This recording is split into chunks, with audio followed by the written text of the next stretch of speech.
Good morning. This is the Board of County Commissioners for the work session. It is Thursday, April 27th, 2023. It is 10:09 a.m. This session is set to go until 11:30 a.m. This is a hybrid meeting. We're at 3000 Pacific Avenue Southeast, room 110. For public virtual attendance, you may follow along on the Thurston County YouTube channel. I'm Carolina Mejia. I'm the chair of the board. To my right is Vice Chair Ty Menser. To my left is Commissioner Gary Edwards. Also in the boardroom, we have County Manager Ramiro Chavez, as well as Assistant County Managers Robin Campbell and Rob Gilder. And we're in budget season again. So on today's agenda, we're gonna have the budget change request first review, and we have our budget team with us, so. Robin? Thank you, Commissioner. Why don't we go around the table and have the budget team introduce themselves, because we do have a few new members of the team. So Yes. go ahead, Nicole. Nicole Martinez, the Budget and Fiscal Manager. Jay Psyche, Budget Analyst. Jennifer Smith. Renuka. All right. Jane Lawrence. Thank you. Okay, so this is your budget team, and today we're here to talk to you about amendment number 3 of the 22-23 biennium. And we're going to take a very brief review of sales tax revenue to date this year. Nicole will present the office and department budget amendment requests. We'll show you a summary of the cost of those requests and how it impacts the general fund. I have an update to the general fund forecast model, so you can see how it fits over time. And then finally, we have an update on REIT. So that is the agenda for the morning. We're gonna start by talking And about. we're not expecting for you to make any Oh, yeah, no decisions today. So we introduce all the requests to you, so no decisions today. Right, this is your first look. It's an opportunity to ask questions, and then we'll have the second look on May 8th. May 8th. Just a quick question. Originally, we were being asked to decision requested. But now, no. I mean, is there something that has changed, or was that a mistake? Staff is trying to be proactive in when they build the agenda. They give an action requested. Okay? That is not, so I corrected that because it's not.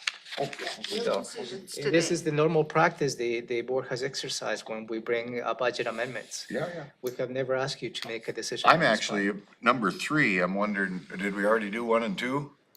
Yes, we did 1 and 2 last year.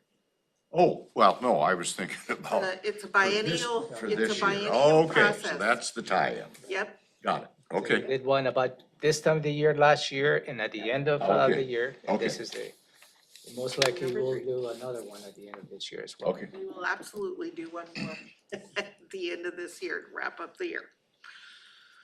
All right, okay, so we're gonna start with a review of the sales tax. I don't have the first quarter forecast summary yet because offices and departments are working on their first quarter financial plans, and those are not due until tomorrow. So we will have the update for you available at the May 8th meeting, but we do have the sales tax update through the month of March. Just in brief, you'll see year-over-year growth so far for 2023 is at 5%. And the sales tax is coming in March itself. If you look on page 2, year-over-year for March was at 6.11%. And as usual, retail trade is who is controlling the green. So, there you go. There we go. Thank you, Commissioner. And Anna, thank you, Anna.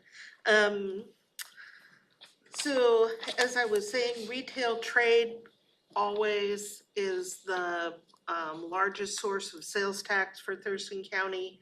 The growth there was 6.11%, everything else was up or down. You'll see a big increase in wholesale trade, but overall, a drop in real estate and rental leasing.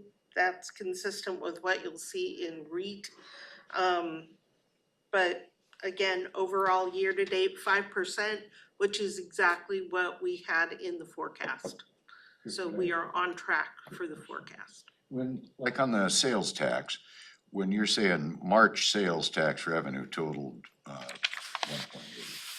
So does that mean March, or does that mean that was actually in February, January or something? You know, there's So- that lag period. Yeah, So this is the amount of money that the county received for the month of March. We received it in March, which means that it was Collected. paid by people and collected in the month of January. okay, that's what I was wondering. It's, you go shopping in January, the stores send the money to Department of Revenue in February, and they send it to us in March. That's the progression, if you will. Okay, then is January usually a slow month, or? It is You know, I think of generally it a compared slow to month because it's following December. the holidays. Yeah, There, okay. there is a normal slump in March. Is there, I can't, lost track of time, but it might have been the WASAC conference, it might have been something before that, but there was I know you and I were at the same table, whatever it was, where we were listening to economic forecasts, and there was a lot of recession predictions, speculation based on trends. My question is any of this contradicting what we saw? Like, is this new, in line with what we saw last year for? I think that what we're seeing is very much in keeping with what we're hearing from the economists. We heard from that economist last fall. Romero and I were 2 weeks ago. recently, just 2 weeks ago, at a conference where we heard from Dr. Steve Lurch, our state economist, who says that there's definitely a risk of a recession. But how deep and how long is still and when it's going to be severe is still up in the air. Right. It wasn't definite as a recession, as he stated.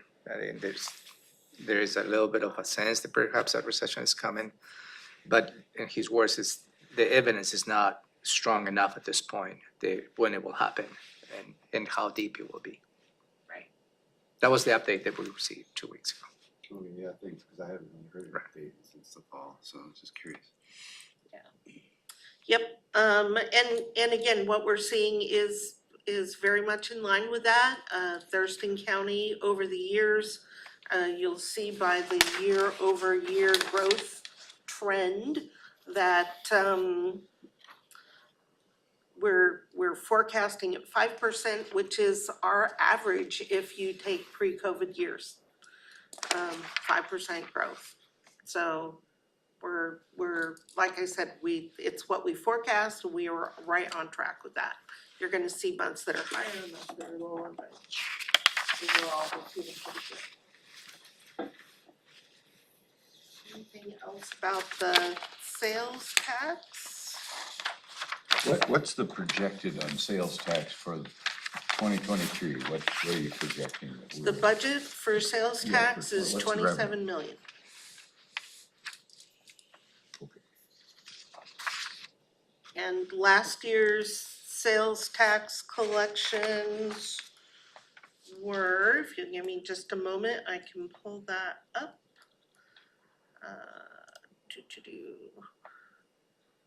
It was, I think it was right around 26 million.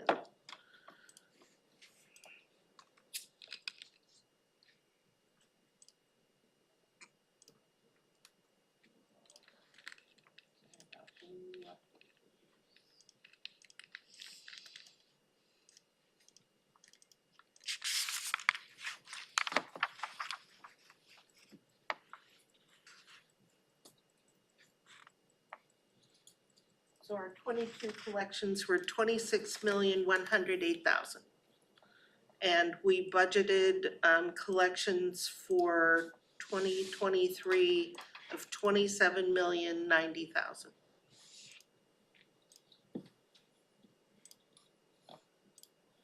Modest growth.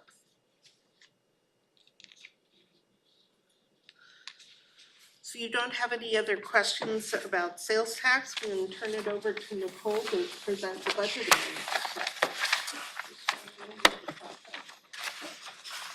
So we have 7 packets with us today. Our above right-hand corner is the title, funding, revenue, or technical transfer. We grouped the team's request for Amendment 3 into these categories to make it easier to follow. So if you want it electronically, I do have it in the commissioner's file, like we did last year, but you also have a printout for you, so just letting you guys know. And we'll start with the revenue file first. I'll share on the screen.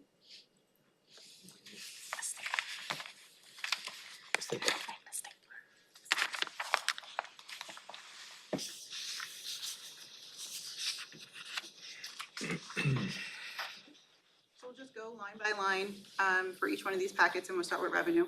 If you have any questions, I'll keep going.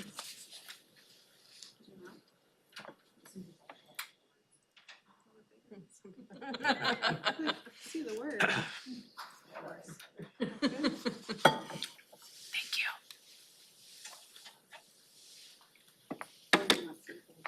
You're fine. Sorry for that. No, I'm just, while we go through it, I'm just gonna be stapling. Oh. All right, so first page, revenue. I'm just gonna go through the lines and just stop me if you have any questions along the way. So for the first line, Public Works is requesting to increase their revenue by $412,000 in the ground mound wastewater utility fund. The reason for this is new development and increased water usage, and this has to do with commercial usage. Line 2 is also an increase in revenue for the same reasons, but this is in the water utility at Grand Mound. I do have a question. So, how does that pencil out? Because they raised, didn't they, as there's more usage, that fee is supposed to be covered, the cost. This is revenue, This is revenue. additional revenue, Yeah, no so, additional cost. yeah, as time goes on, it's gonna be that much more, is what they're Yeah, saying, so far they right? have collected more what they anticipated on the In current both of budget. these. Yeah, Yeah, okay. Did that raising the rates help? Is that, I mean, well, I made think the it has a. difference, but more it has a li- volume. It has a little bit of an impact, absolutely, but it's growing. yeah, It is more customers online, they're paying Okay, yeah. the utilities. Okay, got it. So we specifically looked into that. We did, and there was a development that came on, but the commercial, usage was the Great Wolf Lodge is back at capacity and people are spending At time full there. capacity, that's the difference. Okay, good, thanks. So that's an easy one, we're done with that revenue, we can move on to the next piece there. The second one is technical transfer, should be in your packet there. Okay. I'm just stapling the 4 pages. So technical transfers are department's request for approved budget in 2022, so they did not have the capacity or the ability to spend in 2022. And they're asking for that to be transferred over into 2023. So technical transfers or errors that happened. Thank you. So the first line is for copier leases, so that's line 1, 2, and 3. And the reason why I'm grouping them is because that has to do with copier leases. So based on GAAP and GASB, the accounting department has advised us to book the expense and the revenue that has to do with copier leases. So the first line you see in the atrium, there is a new copier, so we have to book that lease. It's an accounting entry that needs to be on the book.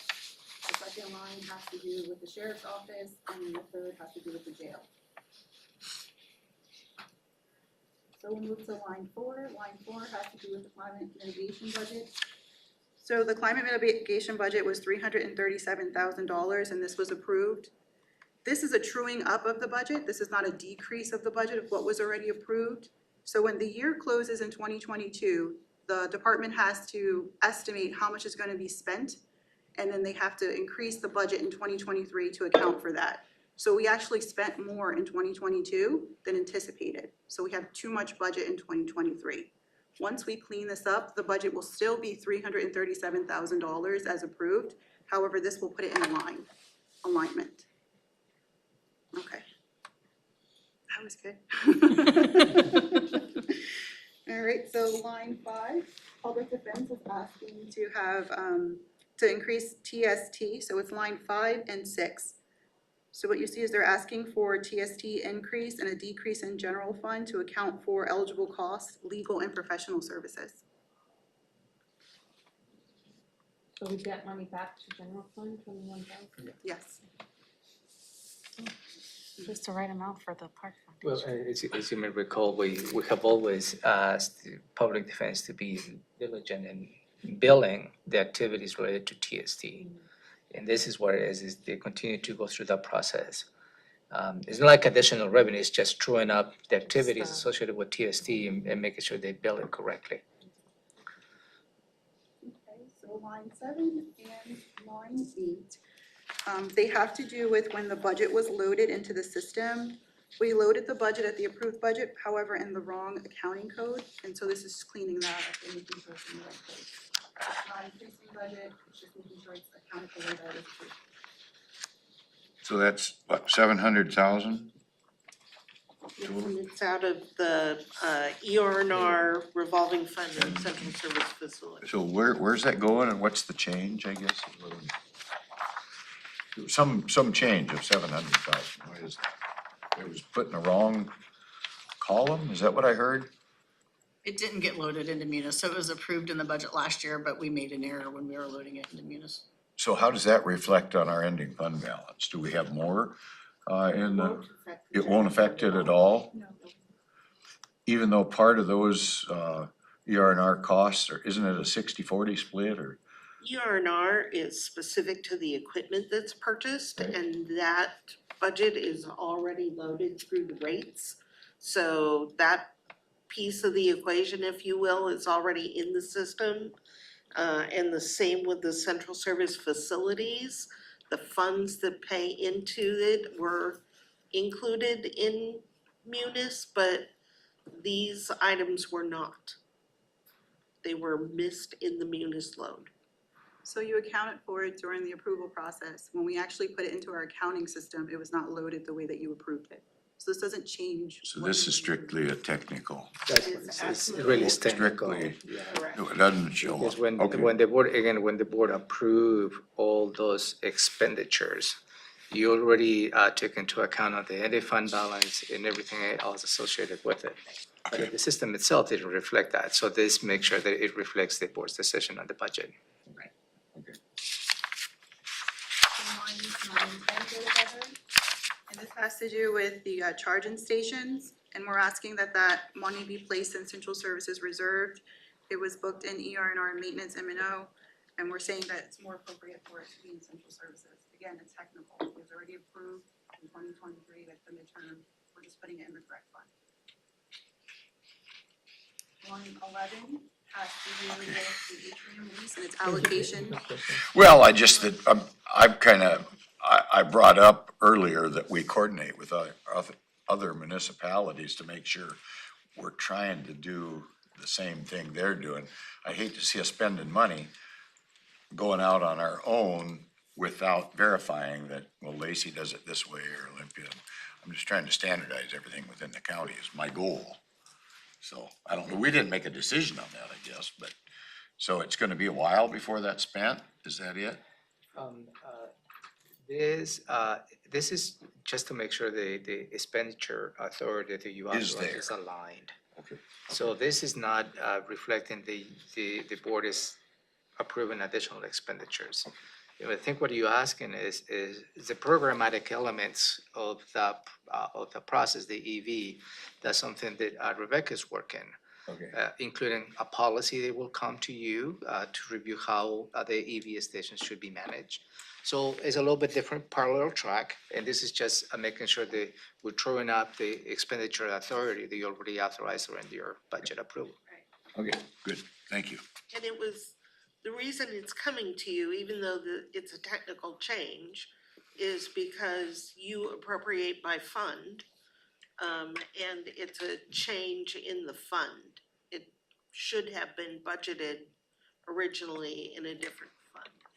And we've caught that now, and we've got it fixed. So on November 13th, one change request, and this has to do with the atrium lease and CPED's allocation of that. So going through the analysis and figuring out how much of that lease should be appropriated to different funds, they were able to find that 50% of that should have been to the land use fund, 30% to water and planning, and 20% to the general fund. So this is splitting out the atrium lease to the appropriate areas, appropriate funds. Pausing just in case you have any questions. That's too complicated for me to ask a I question. just don't wanna. And when, So it was all being charged to the land use fund, Yeah. and it should not have been. Okay. now we know how much, the square footage. Square footage each. Yep. department has. Is the department has. Is that the fund that was in trouble last year? Yes, and you'll hear more about that fund later this year. So that issue has not gone away.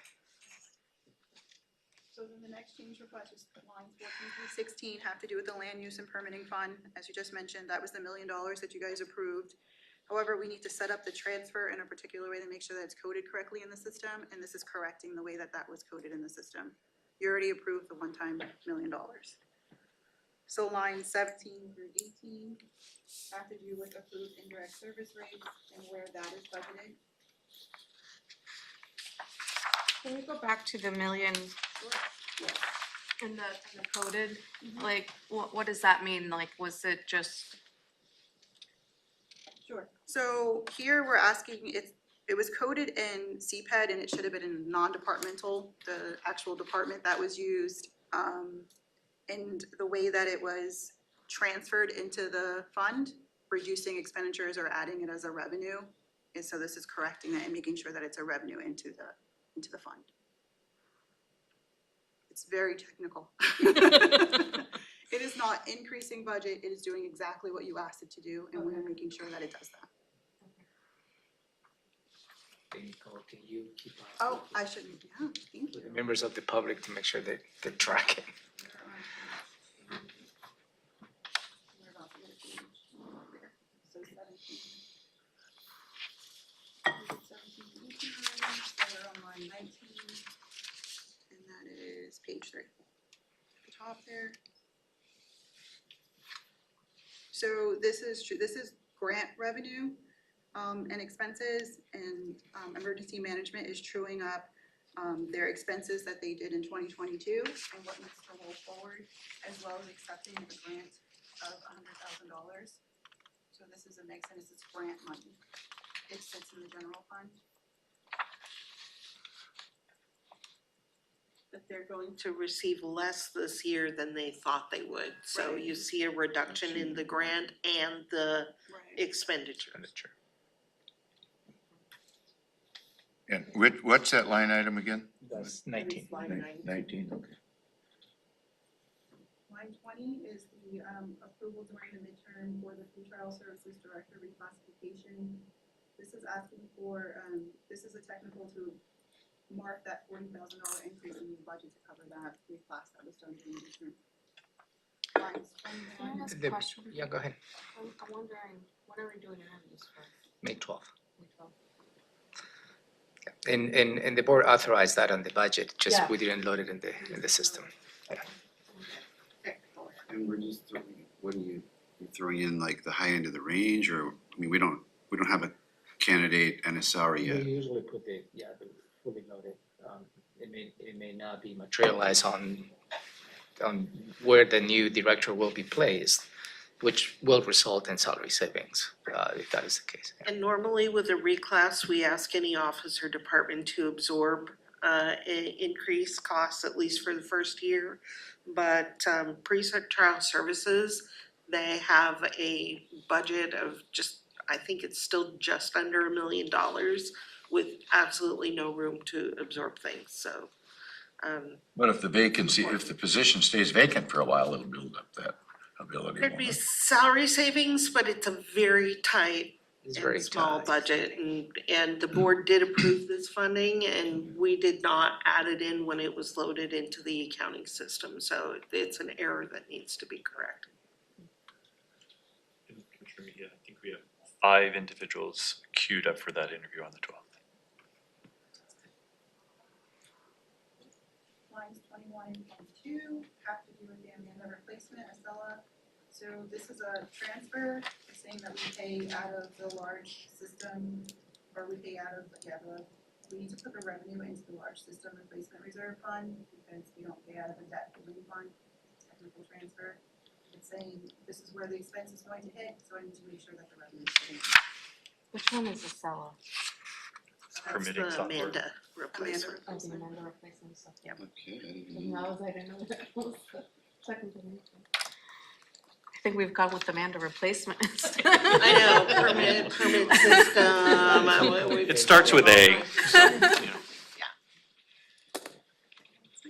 Finally. Yay, it's coming. So line 23 is about rates as well. So when rates were established for the MCPs, it was not budgeted inside of the sheriff's office to make sure that that expense should be hit, and so that's a fix on our end. It's not above what was approved.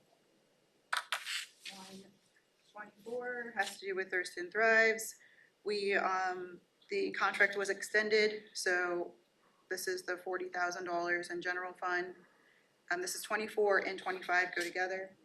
So we're just keeping, general fund and increasing the operating transfer, because we're gonna pay it right out of public foundational health as approved by the board. So why is it amazing? They're not spending it out of general fund anymore, so we're reducing their authority. A negative on the Foundational public foundation health. public health revenue, yeah. And then we reduce the operating transfer from non-departmental debt. Perfect. So then does that put 40,000 back in the general fund? Yes, It does. So perfect segue, if you see the dark line in Okay. so that is the impact of this piece of the amendment on the general fund is reduced by the revenue by 104,576. And also is a reduction in the expenditures by 75,872. That's our fund for the dead trees. the dead tree fund. Yeah, dead tree fund. Well, They're there's coming. other I went out proposals and on looked how at to a spend complaint those yesterday savings. about trees. Just hang tight, you'll see how it gets. Dangerous trees? So that general fund overall impact from. It's like there'll be a lost service with me at the end of that one meeting. I got an area that's down by Lake St. Clair. Matt's working on it. He's got it all figured out. All right, ready for the next? Yep. The next is operating and carry forward, there's 5 pages in this packet. So operating carry forward, is expenses already for 2022, the department is asking to move forward in 2023. So the first line is for, So just to be absolutely clear, these offices and departments had approval to spend this money in 2022 and they didn't. They reverted the funds, so they're asking to spend it in 23. And for most of them, we can tell you why it didn't get spent in 22, right? All right, okay, so go ahead. right, so the first line is for historic preservation grant, we're asking to carry forward the 3 items there. The RAC kiosk projects, the HCP or HCP extension, and the Bureau Falls Park. What's an HGP extension? How does that, what's it? That's their historic Historic preservation. museum. I think they have a museum that we Yes. funded. Historical, Lacey Historical Is Museum. that like photocopying pictures and material and Yeah, I stuff? think a little more beyond that, but yeah, they have a These are museum. all awards that the county made out of the historic fund where the recipient was not able to spend them yet. Although number one, the kiosk, you're well familiar with historic preservation, is facing a little bit of a challenge. Meaning that at this point, the first reaction from the city of Lacey is they're not willing to maintain it after it's up and running. So we need to find a way as to how we can probably get maintenance on that kiosk. I thought they were doing a kiosk, thing of their own over there at the rack. I am not aware of that. This is related to the historic Right, but I don't know preservation. why they couldn't be combined. So we're still working on the details, and perhaps at least on this one, that's one of the reasons why it has been delayed. Because we need to make sure we understand who is gonna maintain it. But don't they have, City of Lacey has different kiosks at the rack. Absolutely, and they maintain that. For some reason, they're not willing to maintain this. More to come. I need to have a conversation with my peers at the city. Is Rick the one kind of overseeing that right now? Rick Walk, yeah, he's an interim. Line 2 is for the LTAC grants, we're asking to carry forward 40,000.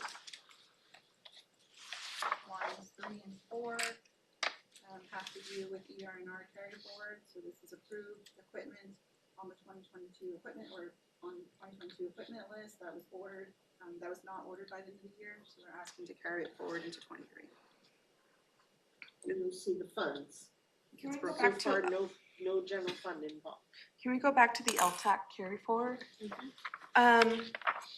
The town of Bucota, usually their grant application is for Bucota. And so I'm wondering, did they just not?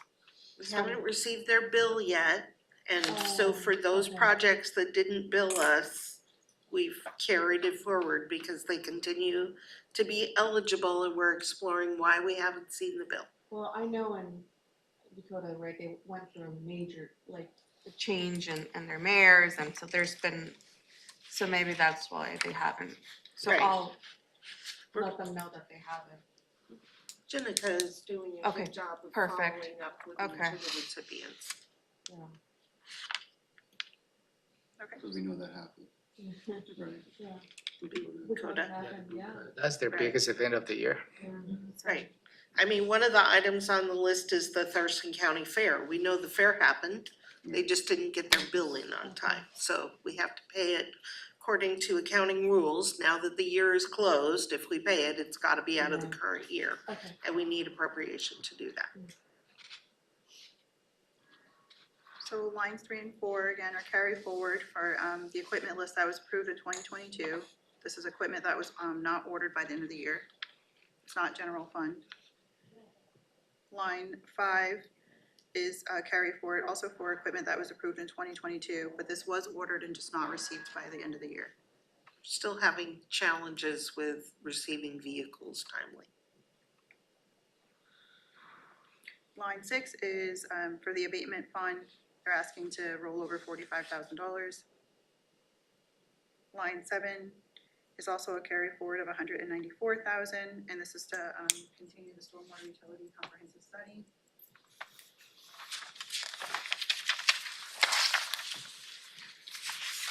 Line 8 through 12, this is a public works request to bring forward expenses to help with the evaluation of utility billing software. The total is $45,000, broken out between funds, so that's 9 through 12. Let me ask a quick question. On, like, we put some ARPA funds towards the different systems around the county. Yeah, four awards for. And if they didn't get a chance to spend that because of delays, whatever, technology, whatever the holdup was, does that get us in trouble with that expenditure line from ARPA? Where we have. So the thing with the ARPA is it has to be obligated by December of '24 It's and obligated. spent by December of '26. Okay. And we are tracking that very carefully. And when we have the ARPA briefing in May, we're gonna talk a lot more about what it means to obligate money because of the recent attempts by Congress to claw it To back. bring it back, yeah. Yeah, they're trying to take it back.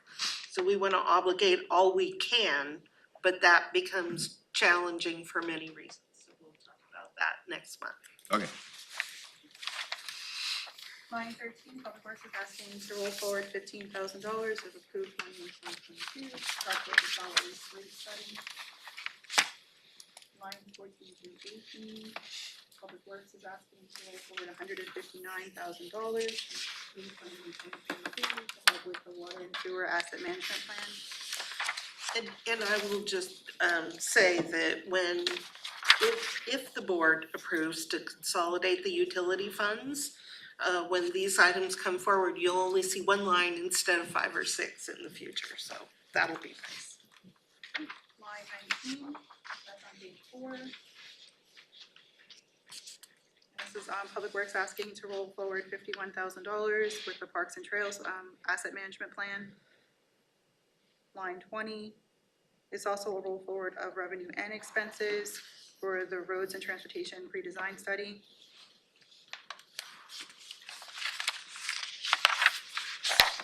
Line 21, $252,000, Public Works is asking to roll forward, that was the Royal Community Support Program.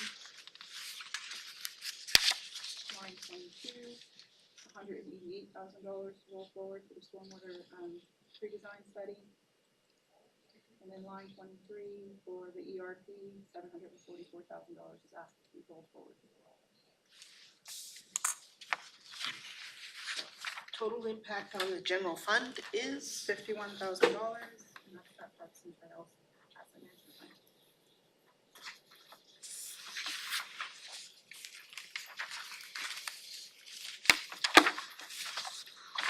very technical, approved last year, not spent. I'll give you a headache by the time it's all done. The next packet is the grants. There are 5 pages in the grant pack. So this package is for expenses to satisfy the revenue that's coming in as far as grants are considered. We book most of our grants revenue in general fund. There will be other funds in here for looking at something else. Basically, it should wash. The revenue should match the expenses. If it doesn't, most likely the case is because the expenses already in the budget and there's no additional revenue. So if you go to the bottom line on page 4 of this set, you'll see that the revenue is higher than the general fund. And we could go through these line by line if you'd like to, or we could save a little time here, knowing that the revenue covers, Expenditures. yeah, because it's all grant money. So it's up to you if you'd like to, are there any in particular we should highlight? The only ones Go ahead. the only one, I just, some have, balancing funds and some don't. That's what I'm wondering about, why. The few that don't Okay. balance exactly. Oh, okay, like on page 2, you get down to the bottom and it's 88,000, but, you know, what's, and then there's several farther on in a few other pages, so what's the deal there? Yeah. So line 17, emergency management is asking to book the revenue. They're not asking for any expenses right now. They're saying that they have that, they're holding it. So they just want to be able to book the revenue this year. And that applies to all of those for the rest of them? Yes, much. Pretty much, yeah.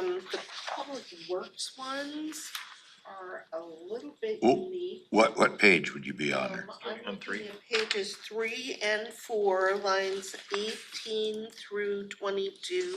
Got it. You see, grants into public works. As you know, Public Works does a really amazing job of obtaining grant money to pay for our projects. And the funding sources allow for supplanting. So when Public Works brings in a grant, they're gonna spend it on a project that the board's already approved. You'll see all of these are for approved projects. And we spend less out of the fund that was originally approved, like the road fund. So if they've brought line 21, for example, it's a grant for the safety action plan of $264,000. We'll spend the grant money instead of road fund. So you see no increase in expenditures. My question is, are we in rate of spending, I know some of these grants, the AOC grant, for example, right, that one has a tight deadline. And I'm not sure if some of these other grants do as well, they probably do. And I'm wondering, are we in way to spending those grants down, or we're not gonna be left in the bag? I'd say that all of our offices and departments are very aware of the timelines involved with the grant awards that we receive. On the bigger grants tied to public works, they are generally tied to a project that has milestone dates. So we know we'll be able to spend those grants or get extensions. On the last two lines, 25 and 26 on page 4, that is foundational public health. For state fiscal year 23, that ends on June 30. And we've been actively working with David on how that money's going to be spent. You've been having conversations with him on how that money's going to be spent. So we are paying close attention to make sure we don't leave money on the table. Perfect, thanks.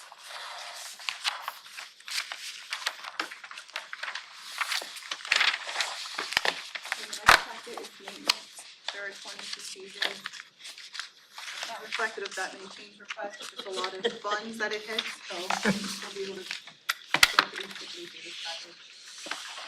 We're gonna do that, just one deal thing, we're done, right? Perhaps But in not quite blocks. that easy, because there's a few big There's items. a few that you need to be aware. Okay. So the first change request is from line 1 to line 42. There you go, one first block. All the way to page 19. And that change request is for the distribution of the credit card rebate, so we get a credit card rebate and we're asking you to distribute the expenses already associated with that. Is that gonna start going up because credit card rates are getting so high? No, it has nothing to do with the rates. What it has to do with is a rebate. We have made a huge effort with the backing of the Financial Management Committee to increase the use of our credit cards by offices and departments because we get a cash back award. And what we've told offices and departments is that if you use the credit card and get cash back, the cash back will be added to your spending authority in the following year. So what you see here on each line is the amount that each office and department got back on their credit card usage. And like, public health got back $10,000, emergency services got back $12,000. Some of these are pretty substantial, so. What happened to the prosecuting attorney on 43? Prosecuting attorney, let's see, what line is that? 1,013, they didn't use their card very much, or they The don't 43 is purchase not more. related to the credit cards. It's not, Right. oh, So we're gonna get it to was that on the one. same page It's there. not a cost of the credit card, it's a, you can spend this much because you were a good steward of the money that you had. And it related to the credit cards, we changed the model maybe 3 years ago. Yeah, we Because the- had to. Because the rebates was coming to the general fund and that was not appropriate. We needed to make sure that we distribute those rebates to the fund in which was originated the expenditure. And that's what you see the distribution of every, so some may always have done that. $700, some big departments, 10,000. I guess my question is, do they pay based on interest? I mean, they don't, so those rebates are not We based on interest? ensure, that's one of the functions of financial services, ensures that the credit card is paid in full every month. So we don't on pay, time. we don't pay an So we interest. do not pay I interest. know, but what I'm getting at is they're making a heck of a lot more money right now, the credit card companies are. So maybe they, Other entities, yeah, right, from other, not from us, but they're making more money, how come we aren't getting a better deal on rebate? This is not That's tied the to, only this is thing. not tied to the interest rates on. Do we ever go out to bid with these outfits and, hey, this outfit will give us another 2% more We than? have gone to bid on the credit card that we use, the treasurer leads that. We don't do it very often because it's not easy. Okay, And but we have gone to bid and we do look and see where we can get the best deal. And this is a pretty good deal, and again, it's a very small way of recognizing good fiscal management by these offices and departments. So those are lines 1 through 42, and I'm sorry, that's second page. Line 43, the prosecutor is asking to decrease their legal service contract by $9,600, and they're saying that this is due to case increases over the past 2 years. Decreasing the revenue expenses. They're not asking, Tomater is not paying it as much. So now lines 44 through 1 through 25.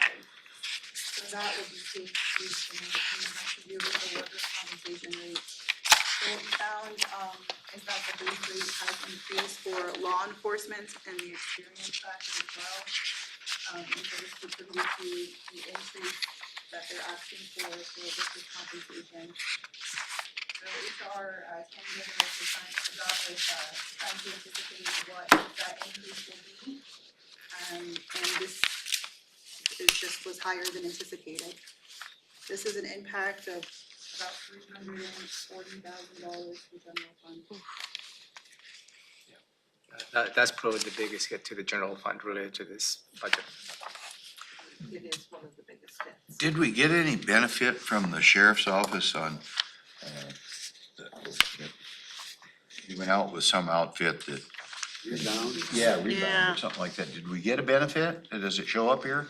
It does not show up here. It's difficult to make a correlation between the benefits. I do believe there are benefits to that program, but it's hard to make a direct correlation because one of the reasons that you see such a huge impact on the sheriff's office, it's my understanding that L&I has reclassified our public safety employees into a higher risk class, which costs a lot more money. So you see a big impact here to the sheriff's office, sheriff and corrections. Okay, that's So good. it's a big hit. I think that there is also, this is mainly rates, not so much experience rating. There is a small impact from experience rating. The big hit is for the reclassifications. So line 126. And that is one of the things that, That takes We you don't through know. page 19. Yeah. unfortunately, Yeah. Yep.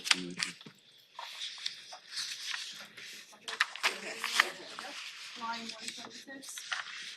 So this has to do with ER&R.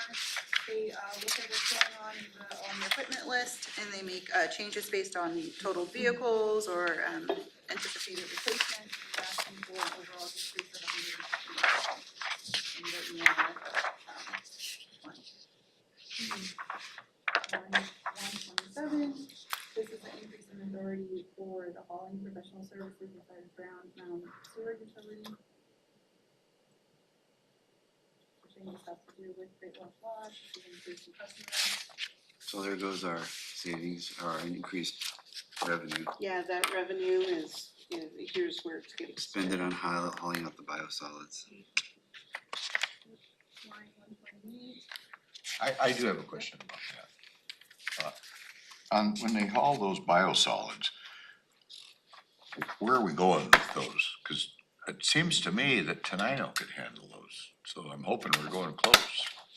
And they wanted to have something. We'll have to follow up. Yeah, we It's will. not going to Tenino, and we issue a contract for a contractor to come and just pick it up, so we don't control. We don't even know where it's we don't going? Control the. We do know where it's going. Romero and I might not know off the top of our heads, but But is when we issue the contract for somebody to come up and pick up the biosolids, the contract includes the disposal, is picking up and then they dispose of that. Do we try to coordinate that at all with the city of Tenino? Cause they're trying to make their system work for the benefit of everybody. I think the next time we issue the contract for those services, we can certainly consider that.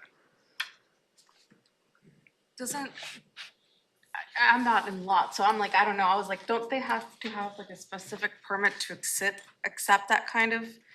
And I'm wondering if Yeah, Tenino has I that. think they've got that. I So really I'm do just- think they've got it, and they're trying to make ends meet, so.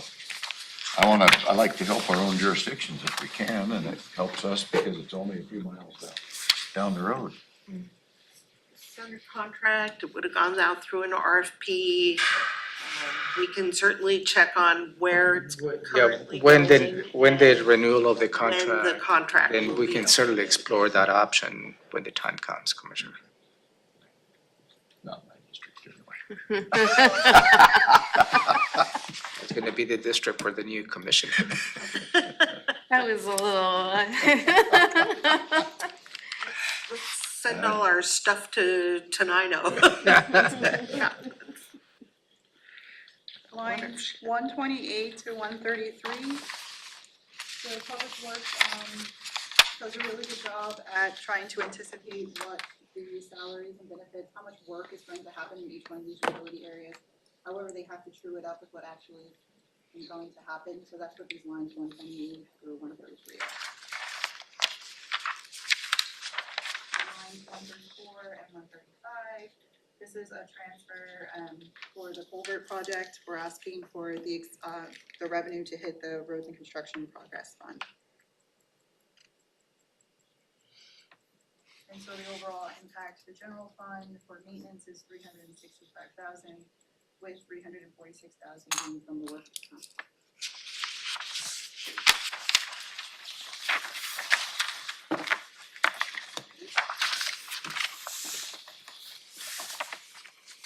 The next packet is the capital policy, that is 4 this one.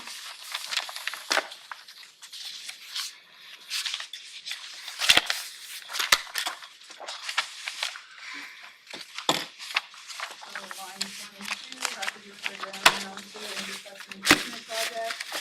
This is asking for a transfer into, for the old Highway 99 manhole replacement project that's gonna come out of that program. So we're asking to start working on that. Line 3. This is for. I do have a question on that. Number one, so did we do any of those ARP funds in there?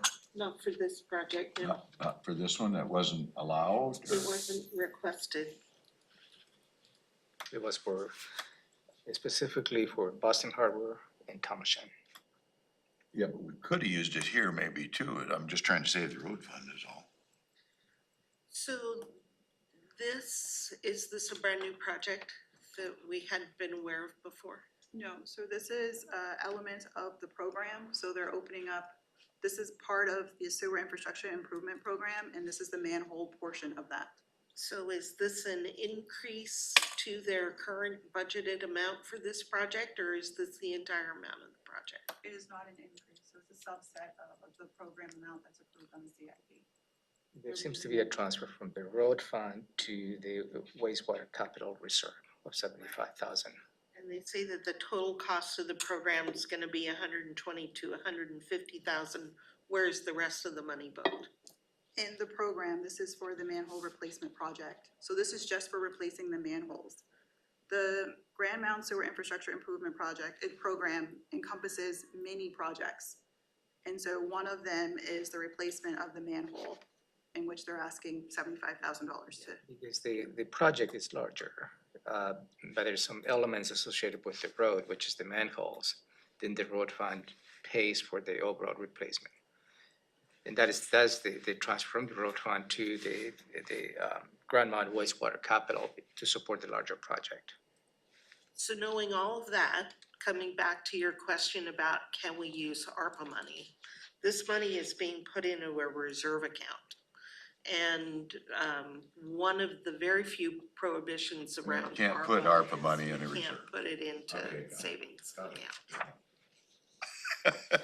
We Just could, trying however, to stretch. actually spend the money on this since it's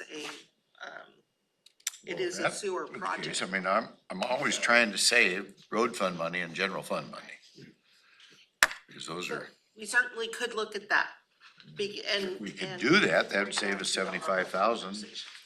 That's a good overlay. I think a couple of components related to the ARPA funds and the last few updates that we provide to the board is always that what is gonna happen when we see that perhaps we'll not be able to spend the money. Well, that's what I wanna do it here. So I think we're a little bit too early to make those decisions because the board has allocated already funds for specific projects. The projects are in the process of being developed.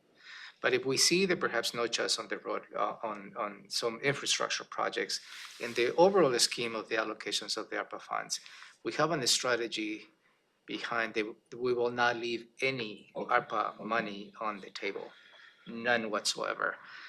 There is always an opportunity, and we're going back to the road fund. If we see ourselves in a pinch in 2024, we have a very robust overlay program in Public Works that uses road fund money. We can supplement ARPA funds, and then as a result, we'll save road fund money. So that's the strategy, the last strategy that we will have in our back pocket, Just in case. just in case. Okay. Just out, I mean, just if in theory we were trying to accomplish Commissioner Edwards' goal, is it, I mean, this money is gonna be spent on manholes, so why does it's not really being saved in a reserve in the sense that ARPA was saying you can't do that, so could it just move to a different, more operational account and then be spent, or does it have to go to this reserve account? We wouldn't spend it out of the reserve and we would not transfer it into a reserve. What we would do is Public Works would actually do the project and send the bill to the ARPA fund, and we would pay it directly out of that fund. So they're listening, right? Probably, it is very likely that Karen or Tracy. Everybody's listening, all the finance. County. And they're taking cues, believe me. We're giving them ideas. So line three, Public Works is asking to increase the budget to $150,000 for the construction of the roundabout at the US 12 Insurgent Road in the Grand Mound. They say that it is due to, do you guys call it WASDOT? Is that how you call it? Washington Department. Okay. I'm trying to say it like. Yeah, well, exactly, yeah, we do say that. Okay, they have additional requirements for approval to use the right of way and additional material costs, so they're asking that the project budget be increased by So again, I don't want to fuel the fire here with Commissioner Edwards, but if they keep increasing the requirements for them to accept the runabout, zero contributions from the state. But on the flip side, you will see an amendment to the CIP and TIP that we're going to be receiving close to $7 million from the state, from DOT's allocation for the That's for the 507 Yelm. and Vale. Yeah. Can we keep increasing the requirements for them? So did that make it onto the? It is, it's on the next page. It's so timely. So lines 4 and 5 have to do with the trail connectivity program. Public Works is asking to use $500,000 in addition to the REAP money, REAP 2 money. The $500,000 will be coming from Parks Impact Fee. And they have listed here 2 projects that they would like to move forward on that trail connectivity program. And that's the Yelm, Rainier, and Tenino Trail Extension and the Gate Billmore Trail.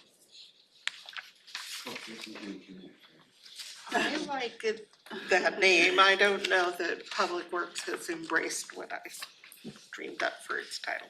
Didn't someone else take that name? Yeah, our Well, ERP system is TC Connect. Connect, yeah, we did co-opt it somehow. The ERP, Yeah, the ERP. I like it better for details. So then the last page, line 6.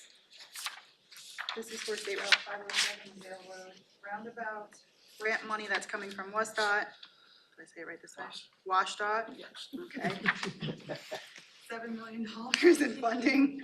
They're asking for $250,000 this year to have the authority to use that grant. It's 100% funded through the Move Ahead Washington funding.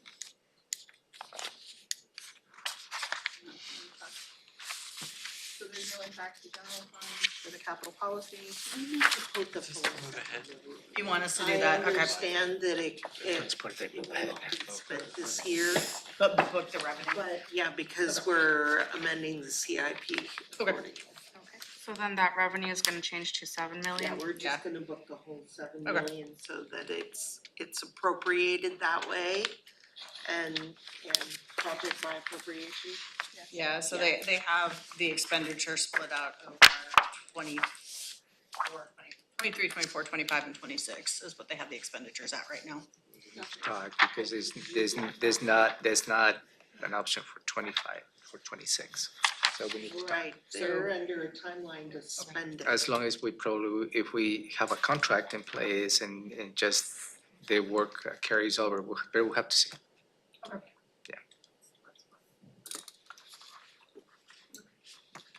That was a nice surprise in the state budget. Let's get to the juicy part. Yeah, here we go, policy. Do you need a break, Commissioner? This is the last packet. So line 1. Is for the auditors, $123,000 for election envelope. The supply chain disruptions in 2022. They're going to order them in 2023. Line 2 is for utilizing the TED grant for $75,000 inside of this room. Lines 3 through 49. This is the employee retention bonus that we had a briefing about not too long ago. That was discussed with non-represented regular employees. And this is representative of non-general fund employees. The general fund employees is done annually. So that brings us to page 5. Page 6. Yeah, under page 6. So we would start on page 7. No, line 50. 50. 50 on page 6. Page 6, yeah, okay.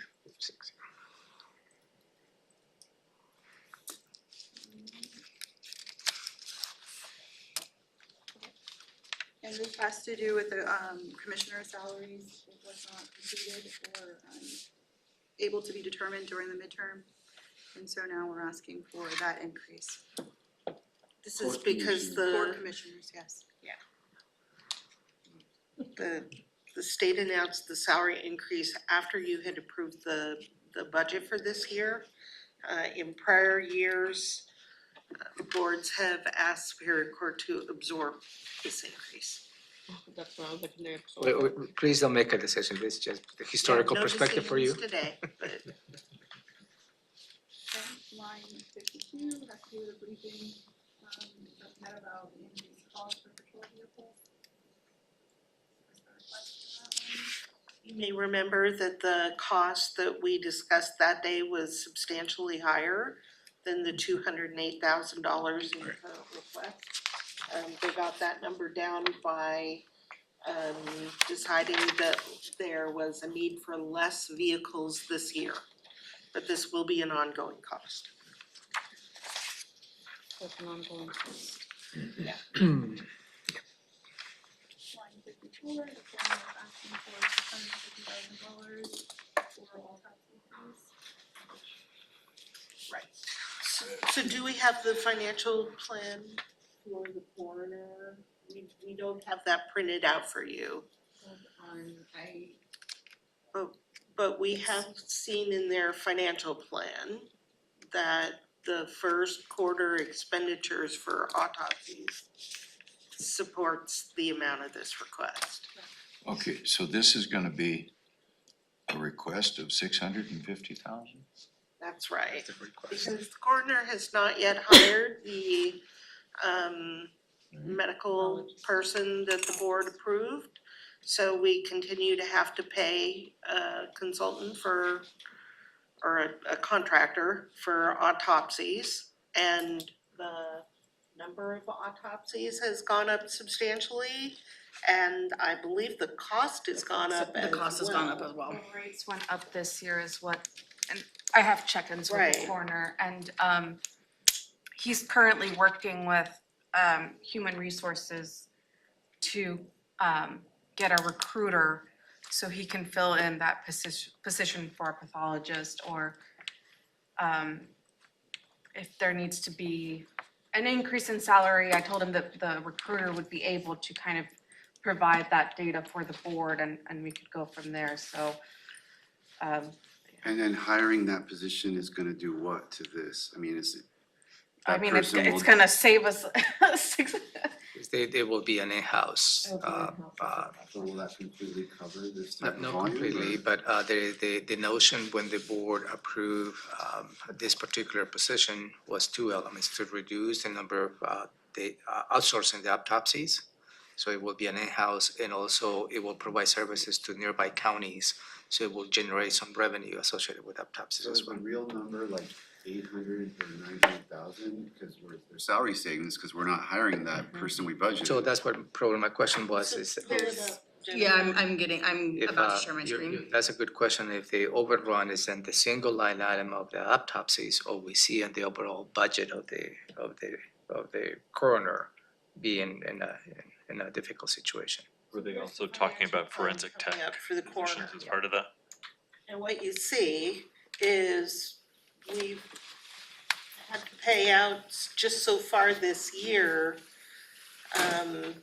there you go, nearly 150,000 in the first quarter alone in autopsies. And for the pattern reflected here in the future months is based on patterns from prior years in autopsy costs. Because, you know, they go up and down, so this is. the But it isn't going down, because fentanyl keeps driving it up. It's, right, the overall, it is not going down, but there's variability between the months, and that's what you see here. It's not flatlined, is what I'm saying, but the costs are there. And then as far as vacancy savings go, they're only saving about $59,000 because. They are having to do on-call and overtime for the other staff, so the stuff that they're keeping in-house, they have to do overtime for, because we don't have a senior pathologist. So they're using the vacancy savings for that purpose. I guess my concern is here that this, until we hire a medical examiner to do the autopsies in-house, I had asked the question sometime back, why do we have to do autopsies on all of these individuals that become deceased? Yes, Commissioner, I remember you asked that question and we will forward that to the coroner. We cannot explain that, but I do believe that there are state laws that he must comply with. That's kind of what I wanna know, I guess. I'm not in the coroner business, but I know in my law enforcement years, we had to make a decision that wasn't very popular, and that was, we quit going to burglar alarms. Cause 99% of them were false alarms. We were endangering the public in getting to those alarms. And there were a lot of unhappy businesses and citizens about that decision, cause we couldn't get there. You know, we were never apprehending a burglar. So the law didn't require that I respond to that. We did have a policy in place where we tried to have the person that had the alarm have a number for somebody next door or something. So the dispatch center, we'd do what we could.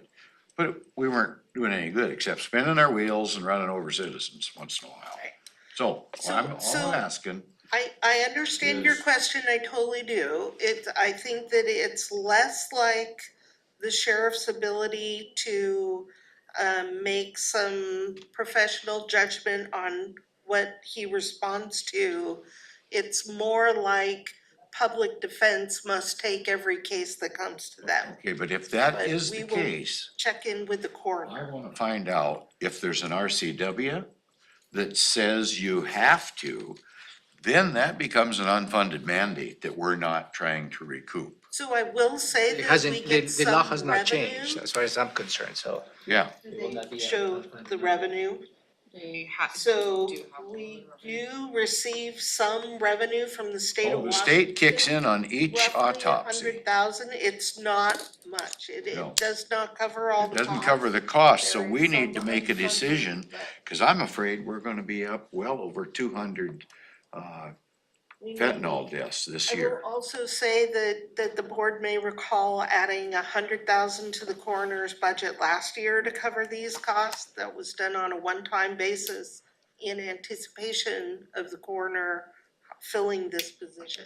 But at some point along the way, we're gonna have to do something. I don't know what that is, cause if the RCW says you have to do it, I guess you have to do it, but we can bill for it or something. I don't know.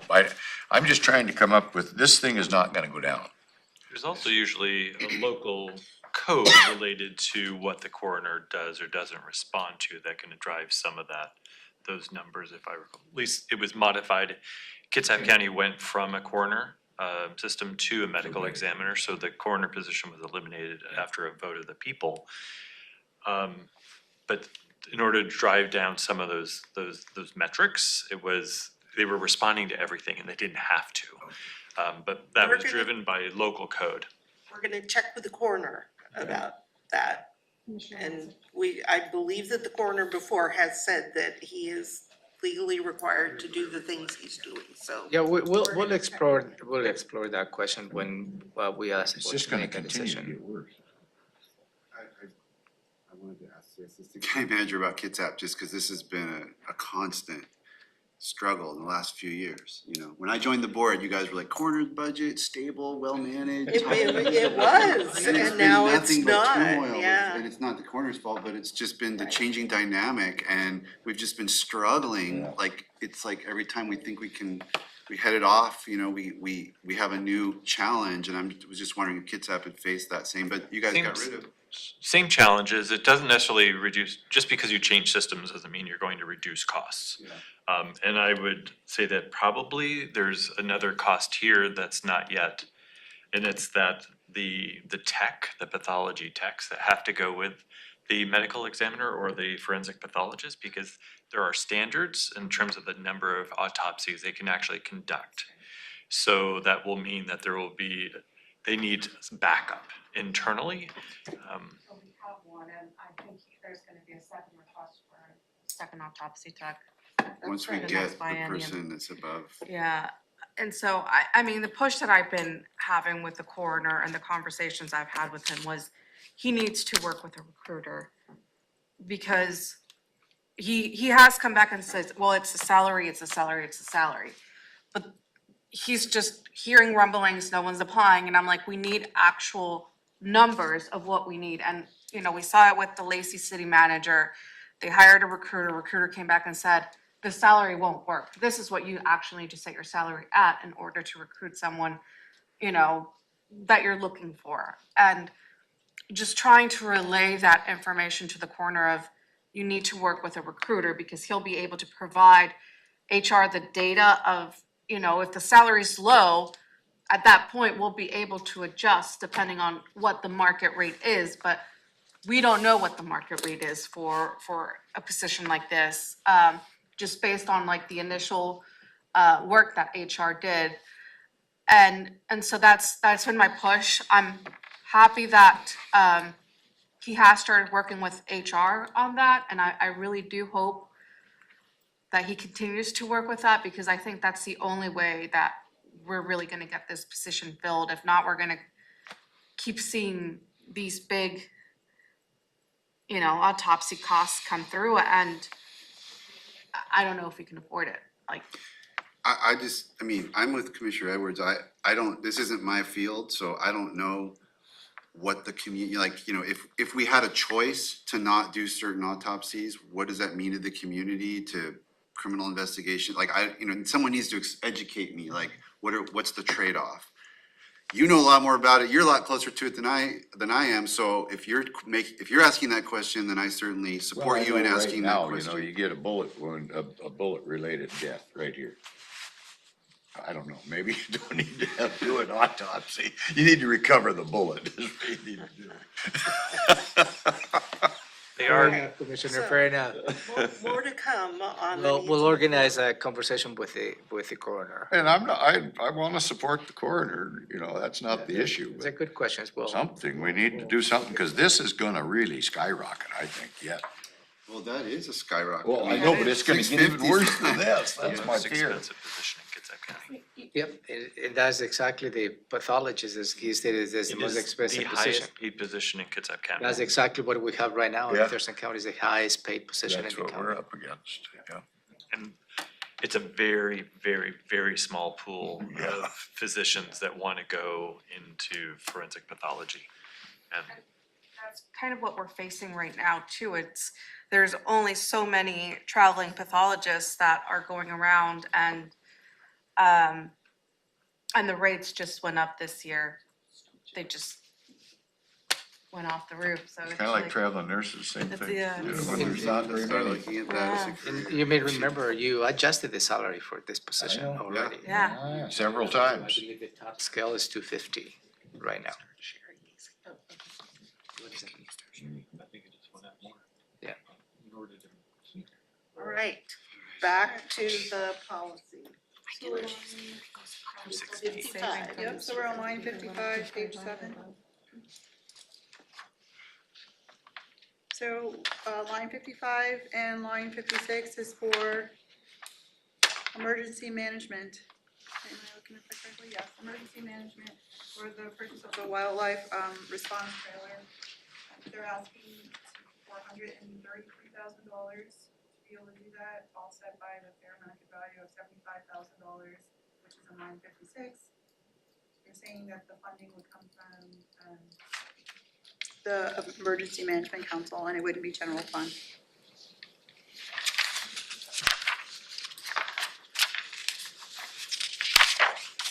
Line 57 is for in-person professional services for the Longwood Management District of $146,000.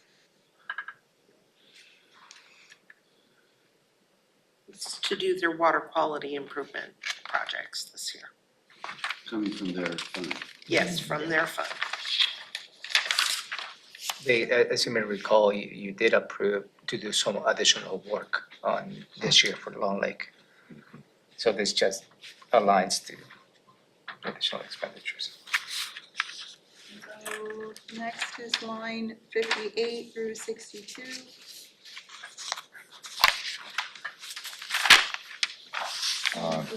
I have a question on that possibly. And, it doesn't amount to a lot, but could that be our money as well? Which one, Commissioner? On 58 to 62, I think it is. 58 through 62 for the consolidation funding rollover? Yeah, just wondering, I mean, is there, This is a, follow-up to the rates, the fund consolidation. And it's rolling over because it's the plan that needs to be completed? This is a plan, I doubt that we could cover it? qualify it Okay, under our. just asking. I know we put some money there. That's to page 10, line 63.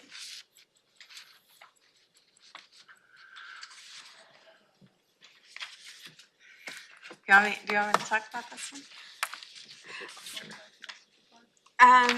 So I have a question on why it's under Public Works. Because it's connected to the trails. Well, they're multifaceted, I feel like, and the reason I was interested in Park was because of their, they have the trails and parks component, but they also have the arts and history component too, and that's kind of that's the part that I'm interested in, because we don't have an arts program, we don't have, like, our historic commission is often kind of making the dollar stretch out, and if there's a possibility that they can help us with an arts and our historic commission dollars, then that's honestly what I'm seeing at as, not really as our, So not a partner for the parks, but rather for the historic commission. Cultural. for historic and cultural and arts, yeah, piece of it. Like, just because it, it's gonna be, I feel, a lot of alignment that has to be done with Public Works in terms of our trails and parks, but we don't really have like we don't have an arts program in the county. We really don't have anything relating to arts and culture. And if we could get funding for different little projects, I think that would be fun, or not fun, but that would be great. And, or even projects for our historic commission where they're able to kind of, be able to do more, that would be great. So that's kind of what I was seeing it more as. We can explore that because I think that's a little bit of a deviation from their proposal. But certainly we can explore with this organization whether that is a niche they can concentrate if the county moves into this. But it still is part of the general fund at this point, the 20,000. Well, or we could possibly explore paying it out of the historic preservation fund. It would be a big stretch, though. General fund is probably the best bet. Historic preservation funds to issue grants. Maybe they'll come up with a way to do it. Like I said, that's how we do use the historic preservation fund, but it doesn't have to be for that specific. Will this ultimately go to Certainly the park look at it. versus Public Works? It's going out to park. Yes, it's essentially a grant. Yeah. Yeah. It's an MOU. The county has been asked to join this organization. It's like a nonprofit that works with local governments to try to But they leverage. think they can get us For money. little Try to towns, be a rainmaker. yeah, they help littler towns qualify for things that they couldn't otherwise and, Write grants. It's a foundation, They already so they have can go MOUs out with- for donations. they've already have Yeah. MOUs with Tumwater, Lacey, and Olympia, I believe. We can explore And that. yes, and just let us know which department you would like to pick the program up. So for me, the interest is not really in the parks, and for me, it's in the arts and culture. So I was thinking maybe it would fit better under CPED with the historic commission, because Jeremy does theirs and kind of explored that piece of it. We But parked this somewhere so that you could, no pun intended, so that the board could consider it. We'll put it wherever you would like. And whatever emphasis And I you appreciate decide. that, Madam Chair. I think that, at least from my humble point of view, brings a different perspective and opportunities. I think it's an interesting idea to have it part, I mean, there was a point, a couple of years ago where historic preservation fund was growing. I think we increased grant levels. So I mean, there's capacity there for potentially for this amount of money to be supported if it connects up. I think that, And I think having Jeremy overseeing this program may be Nice right on idea. point.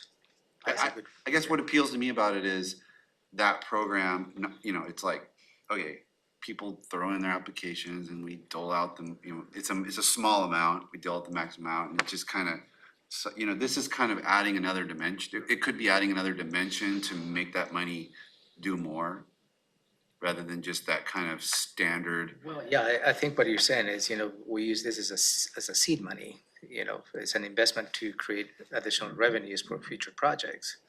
And absolutely, that's a good strategy. Does it change the deliverable or the scope of work relative to their involvement with the post plan? Well, that's what we need to check with them, because their proposal, based on what I'm hearing, does not align with their proposal, so we need to do some work with the proponent. Yeah. Their proposal was focused on support of our parks program, which is why we put it where we did, but if you'd like to have Let's a explore that, different- at Yeah, least we just can park look it at and seep it for now. Sure. I mean, is our commissioners okay with that proposal? I'm seeing it. So historic preservation fund, is that what you're thinking? Let's leave it at the general fund for now. We can just take a look and see if it would actually fit. I mean, it's a idea and I know it would be a stretch to qualify. So line 64, Trial Services is asking for an increase in TST of $46,000 associated with salaries. The staff that were hired in 2022 were hired at a higher pay rate than anticipated, and so that budget is not available in Trial Services. They have a really tight budget, so it's really going back increase. Line 65, Health is asking for $92,000 for administrative assistance to support the community wellness. And this position was already approved by the board. Foundational Public This Health. is that foundational public health. Recommendations from the Board of Health. So it's not really a policy request? It's a policy ad, technically, it's policy ad, but you have already approved the position by the Board of Health. So this creates the budget is, authority to action do so. the Board of County Commissioners has to take with the money. And the last line, line 66, is for the water lab, and that's $1.2 million coming about out of environmental.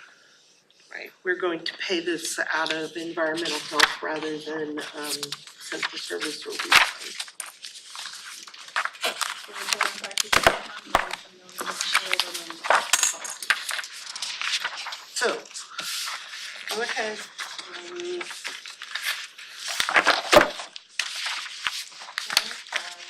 A little page in your packet.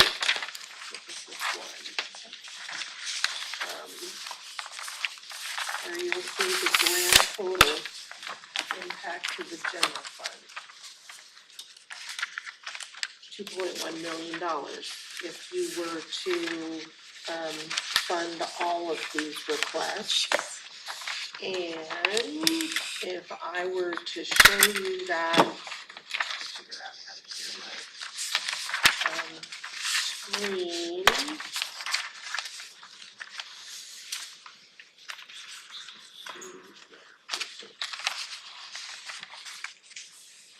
Apologize because I know that we are short on time, so do this quickly. So this is what the graph would look like if you funded everything. We know that of the amount requested, there is a 720,000 of the maintenance level items are one time and approximately 793,000 of the policy level requests are one time. So they are not all ongoing costs, but a pretty good chunk is. And if you look at the graph, were you to say yes to all of this, it would bring it down. What we don't have yet is the cost of the comp class study. And Maria had anticipated having at least a rough estimate by today. We don't have that yet. We will have that for you when you review and we ask you to make decisions. But that's going to be a significant impact. We have an executive session on Monday, so you're saying that Maria will not be ready for that? I'm sorry, We we have were. an executive session to review high level of the class income on Monday.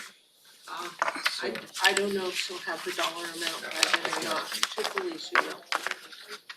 So, that is the high level review. Are you able to take out, where we started before this amendment? Yes, I Just to show. certainly can do that. And I didn't print this for you, so I'll print it in your packet because I had hoped to have the common class amount. But if we were to take out the amendments,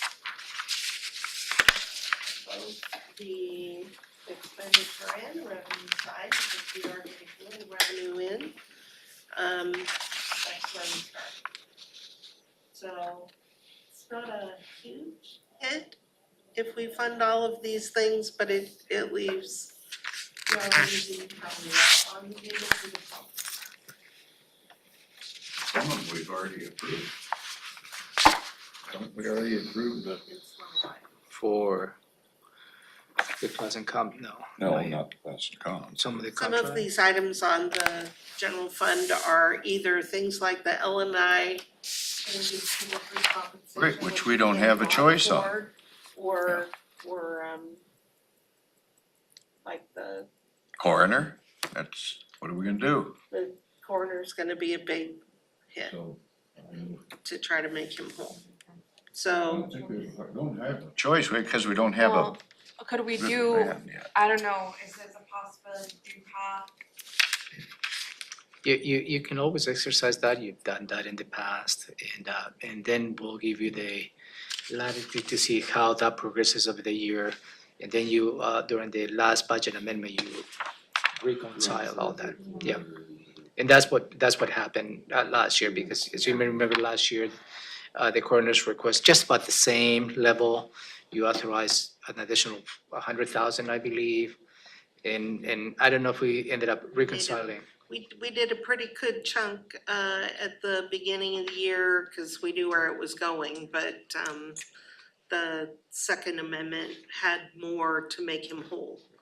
So that's always the option. So the one item that we haven't looked at is REIT. If we take just a very quick look at REIT, because I know we're over time, you will see that REIT revenue is significantly down.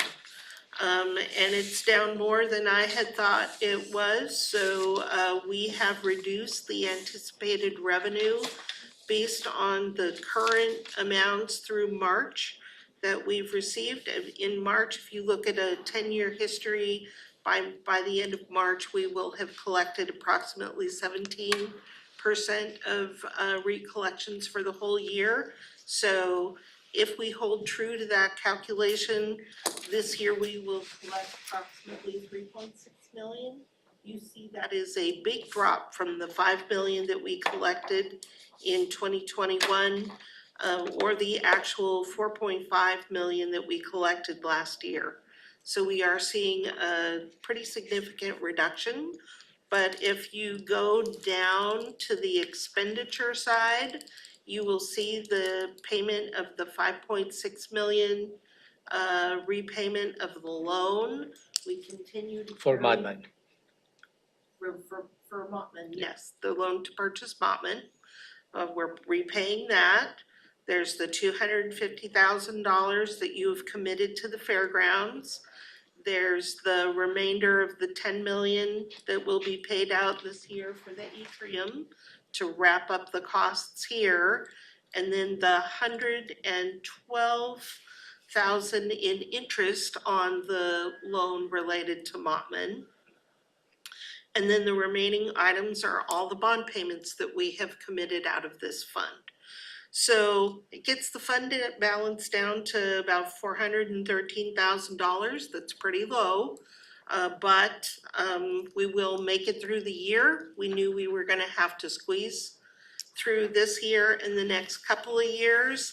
And you'll see in future years, the only thing that we're planning on paying is the bond obligations out of REIT 1. So you see that We have forecasts that REIT will continue to be low. We're anticipating 24 to be actually on a downward slope, with slow growth starting back. It'll stay pretty flat through 26, and then very modest growth in future years starts to rebuild the fund balance to the point where in 3 or 4 years, you could probably pay for projects out of REIT. We're going to be monitoring the revenue very carefully. And if it continues to drop below this level, then our next strategy is to recommend to you that we pay for the commitment to the fairgrounds out of building reserve funds. Because there is over 300,000 in building reserve currently dedicated to the fair. So we have a plan. This is where we're at. We can currently afford all of the things that you have authorized. You gave us a ending fund balance, We like did, that, you gave us that before, sometime. we give you this every year. And this one is still for January 1st, 2023. Is there any reason we couldn't get a quarterly printout of that same thing? Yes, because financial services only does this once a year. Is that a function of the computer? I mean, couldn't the computer? They only close the year once a year. It's a fiscal close function. It's possible that with the new. Quarterly thing, most places have quarterly. We give you quarterly updates, and I we know, look but- at quarterly updates for every fund, but to get a list like this, they don't do this. It's possible that when we stand up the new financial system, that system has a monthly close process. At that point, we might be able to do something like this on a quarterly basis, but right now it would be a huge amount of work for financial services or the budget team to produce this. Well, when are we gonna have it stood up? That's, we've got a go, no-go decision on May 5th. We currently have GFOA on site doing quality assurance review of the system. Okay. Okay, just one. That's all we have for you, Commissioners. So we have scheduled follow-up sessions. And at some point, we'll make sure that we give you ample time to review this, and eventually we'll make line by line, thumbs up, thumbs down, any other decisions you'd like to make related to the requests. That'll be May 8th. Let us know, anyone on the budget team, if you have problems, or not problems. Let us know if you have problems with anything on this list, please. But if you've got questions about any of it that we can hunt down the answers to prior to May 8th, we will be asking you to make decisions on May 8th, so that we can stick with the schedule. And then I also wanted to thank the budget team for the extreme amount of work and the finance folks all throughout the county on the work that was involved putting this together. We have a schedule for a formal action on approving the amendment on June 6th. Okay. That's the schedule. All right. Well, time 11:46, we are adjourned. Thank you. Thank you.